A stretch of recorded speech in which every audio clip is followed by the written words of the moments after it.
다 함께 보실 말씀은 출애굽기 24장 8절 말씀입니다. 출애굽기 24장 8절 말씀입니다. 말씀을 한 목소리로 읽겠습니다. 시작. 모세가 그 피를 가지고 백성에게 뿌리며 이르되 이는 여호와께서 이 모든 말씀에 대하여 너희와 세운 언약의 피니라. 아멘. 오늘은 1년 1독 성경 말씀 본문인 출애굽기 22장부터 24장 말씀을 가지고 말씀을 전하겠습니다. 피로 붙여진 사람들이라는 제목입니다. 한 주간도 평안하셨습니까? 예, 마음은 한 명의 성도이면 충분하다라고 시작했지만 제 마음속은 20명, 30명이 되었으면 좋겠다라는 불건전한 생각으로 그렇게 한 주 한 주를 살아가고 있는 것 같습니다. 벌써 2026년 1월 마지막 주일입니다. 연초에 결단했던 기도, 말씀, 그 예배들이 지금도 우리 삶 속에 있는지 아니면 어느새 흐려지고 있는지 오늘 이 시간 주님 앞에서 우리 자신을 돌아봐야 됩니다. 사람은 시간이 지나면 처음 마음을 쉽게 잊어버립니다.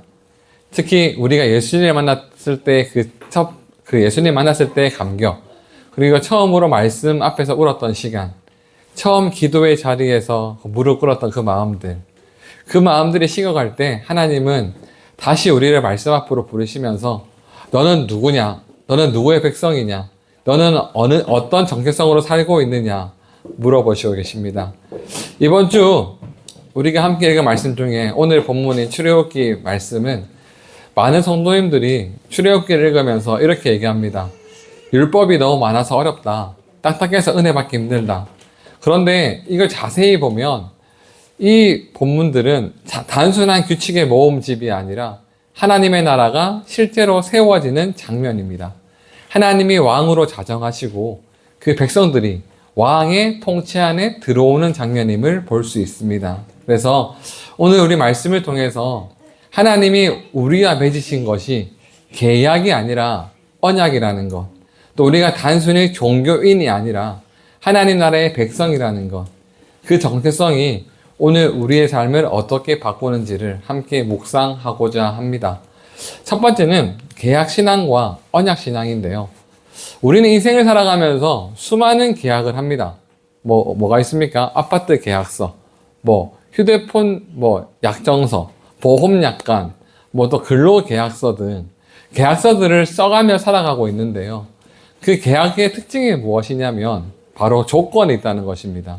그 계약에는 책임이 따른다는 겁니다. 그것을 어기면 관계가 깨어진다는 겁니다. 자칫하다가는 민사소송이 걸릴 게 바로 이 계약서라는 거예요. 그래서 계약관계에는 늘 긴장이 있습니다. 내가 약속을 지켜야 된다는 부담도 있습니다. 그러면 우리가 하나님과의 관계를 무의식 중에 이렇게 생각할 수 있습니다. 내가 요즘 기도를 안 해서 하나님이 멀어지신 것 같아. 헌금을 제대로 못해서 복이 막힌 것 같다. 봉사를 안 해서, 예배를 참석 안 해서 일이 꼬이는 것 같아. 그런 생각은 얼핏 보면 신앙 같아 보이지만 사실은 계약적 사고방식입니다. 하나님이 이스라엘과 맺으신 것은 계약이 아니라 언약입니다. 언약은 계약과 완전히 다릅니다. 계약은 행위 뒤에 관계가 유지가 되지만 언약은 관계 뒤에 행위가 따라온다는 것입니다. 출애굽기를 자세히 보시면, 순서를 보시면 율법이 먼저가 아닙니다. 구원이 먼저입니다. 홍해 사건이 먼저이고 은혜가 먼저입니다. 그리고 그 다음 이후에 율법이 주어지는 것이죠. 하나님은 이렇게 말씀하시는 것입니다. 지켜라. 그러면 내가 너희를 구원해 주겠다가 아니라 이미 너희는 내 백성이다. 그러니 내 백성답게 살아라. 라고 말하는 것이 언약입니다. 그래서 신앙의 출발점은 노력이나 의지가 아니라 바로 정체성입니다. 나는 누구인가? 나는 하나님의 자녀인가? 나는 종교 수행자인가? 이 질문에서 신앙의 방향이 완전히 달라진다는 것이죠. 그렇다면 결혼은 계약일까요? 언약일까요? 결혼 사역을 들어보시면 기쁠 때나 슬플 때나 건강할 때나 병들 때나 부할 때나 가난할 때나 죽음이 우리를 갈라놓을 때까지 사랑하겠다고 서약하지 않습니까? 이것은 조건이 없습니다. 만약에 이렇게 말하면 어떻겠습니까? 당신이 평생 나에게 잘해주면 사랑하겠습니다. 당신이 계속 건강하면 사랑하겠습니다. 당신이 항상 돈이 있으면 사랑하겠습니다. 이것은 결혼식이 아니라 계약 체결식이죠. 결혼이 유지되는 이유는 서로 완벽해서가 아니라 언약으로 묶였기 때문이라는 것입니다. 하나님과의 관계도 우리와 마찬가지입니다. 너희가 완벽하기 때문에 사랑한다가 아니라 사랑하기 때문에 너희를 붙든다. 이것이 언약입니다. 그래서 오늘 이 시간 우리는 스스로에게 물어야 합니다. 나는 이 시간 하나님과의 계약 관계로 신앙생활하고 있는가? 아니면 언약 관계로 신앙생활하고 있는가? 계약 신앙은 이렇습니다. 이번 주 기도했으니 복 주십시오. 요즘 말씀을 못 봐서 그런지 일이 잘 안 풀리는 것 같습니다. 그러나 언약 신앙은 내가 넘어져도 하나님은 나를 버리지 않으신다. 나는 다시 돌아갈 수 있다. 라고 이야기할 수 있는 것입니다. 그래서 오늘 본문인 출애굽기 22장부터 24장은 우리를 계약 신앙에서 언약 신앙으로 옮겨 놓는 말씀입니다. 그리고 이제 두 번째는 율법은 억압이 아니라 왕이신 하나님과 함께 한다는 증거입니다. 출애굽기 22장, 23장을 보시면 너무 일상적인 이야기들이 많이 등장합니다. 어떤 내용이냐면 소가 남의 밭을 망가뜨렸을 때, 이웃의 물건을 맡았다가 없어졌을 때, 또한 재판할 때 거짓 증언하지 말 것, 가난한 사람들에게 돈을 빌려줄 때 이자를 받지 말 것, 겉옷을 담보로 잡았으면 해지기 전에 돌려줄 것. 하나님이 왜 이렇게 세세하게 하나하나 그런 조건들을 거셨을까요? 이유는 하나입니다. 하나님이 그들의 삶 전체의 주인이라는 것을 선포하고 있습니다.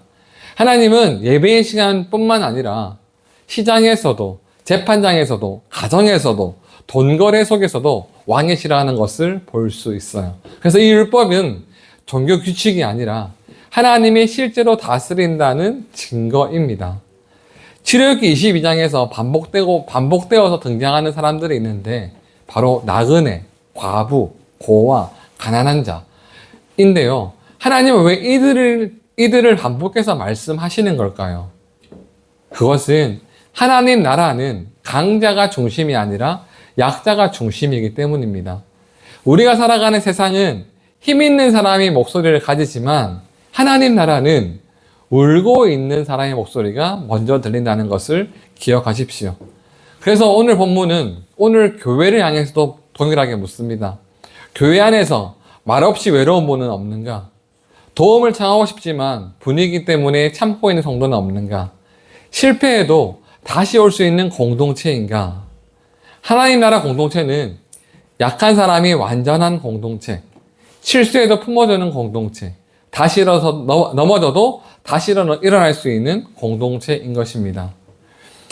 아이를 키워보시면 알겠지만 아이에게 말하지 않습니까? 길 건널 때 손잡아라. 모르는 사람 따라가지 마라. 밤늦게 혼자 다니지 마라. 아이의 입장에서는 정말 불편하지 않습니까? 제가 대학교 할 때, 연애할 때도 그렇지만 10시만 되면 전화 오시는 부모님 때문에 짜증나 미쳤거든요. 근데 부모님 입장에서는 무엇입니까? 그게 사랑이고 보호죠. 생명을 지키기 위한 울타리지 않습니까? 하나님 율법도 마찬가지인 것 같습니다.